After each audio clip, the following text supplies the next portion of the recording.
प्रिय छात्र छात्राओं, कैसे हैं।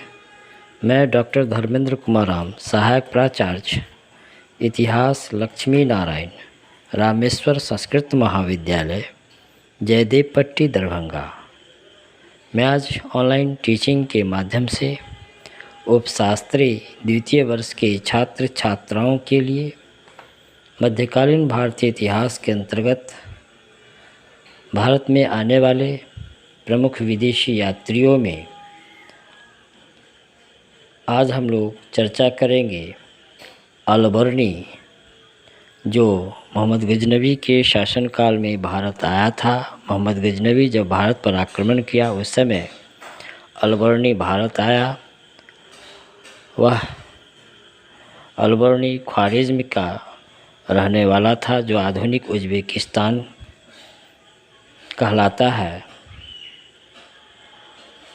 अल-बर्नी ने अपनी प्रसिद्ध पुस्तक तहक़ीक़-ए-हिंद या किताबुल-हिंद में भारत के संदर्भ में लिखा है। किताबुल-हिंद मूल रूप से अरबी भाषा में लिखी गई यह पुस्तक कुल 80 अध्यायों में विभक्त है। आज हम लोग चर्चा करेंगे कि अल-बर्नी ने अपने यात्रा वृत्तांत में, अपने अनुभव में किताबुल-हिंद के माध्यम से भारतीय समाज का किस तरह से वर्णन करता है और भारत में जाति व्यवस्था के संदर्भ में उसकी क्या राय है, क्या विचार है, उस पर हम लोग चर्चा करेंगे। अपनी पुस्तक किताबुल-हिंद या तहक़ीक़-ए-हिंद के 9वें अध्याय में अल-बर्नी ने भारतीय जाति व्यवस्था पर व्यापक रूप से प्रकाश डाला है और इस क्रम में वह अन्य देशों के साथ तुलनात्मक अध्ययन करते हुए भारतीय जाति व्यवस्था का उल्लेख करता है। अल-बर्नी प्राचीन फारस, जो अब ईरान कहलाता है, के 4 सामाजिक वर्णों का उल्लेख करता है। इन 4 वर्णों के अंदर अलग अलग उपजातियां थीं, जैसे कि हिंदुओं के गोत्र होते थे।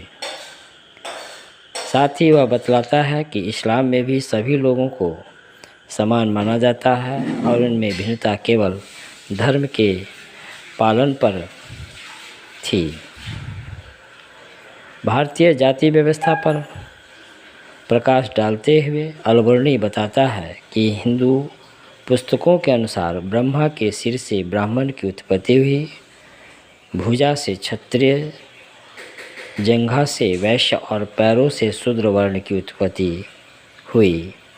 शूद्रों के पश्चात अंत्यज लोग हैं, जो अछूत उस समय कहलाते थे, अर्थात इसकी छाया से भी लोग डरते थे और इन अंत्यज लोग को कई प्रकार के सेवा करने होते थे, जिनकी 8 जातियां हुआ करती थी, जो प्रमुख थी धुनिये, मूची, मदारी, टोकरी और ढाल बनाने वाले, नाविक, मछली पकड़ने वाले, आखेट करने वाले और जुलाहे।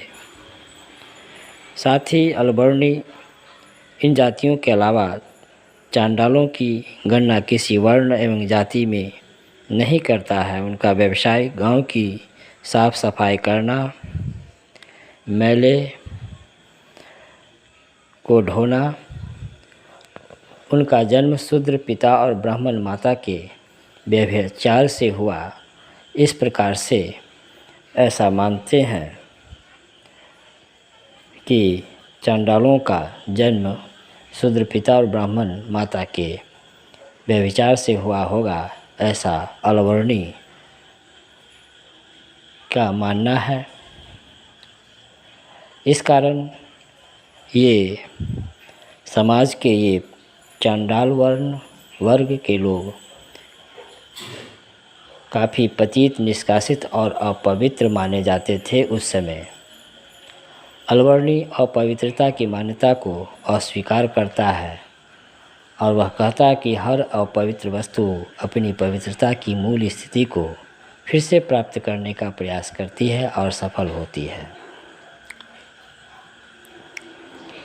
तो बच्चों, आज हम लोग अलबर्नी के भारतीय जाति व्यवस्था पर क्या सोच थी, उस पर क्या अनुभव वह प्राप्त किया था, और भारतीय जाति व्यवस्था के संदर्भ में अपनी पुस्तक किताबुल हिंद या तहकीक हिंद में क्या विचार दिया है, क्या लिखा है, उसके संदर्भ में संक्षिप्त में हम लोग प्रारंभिक जानकारी प्राप्त की।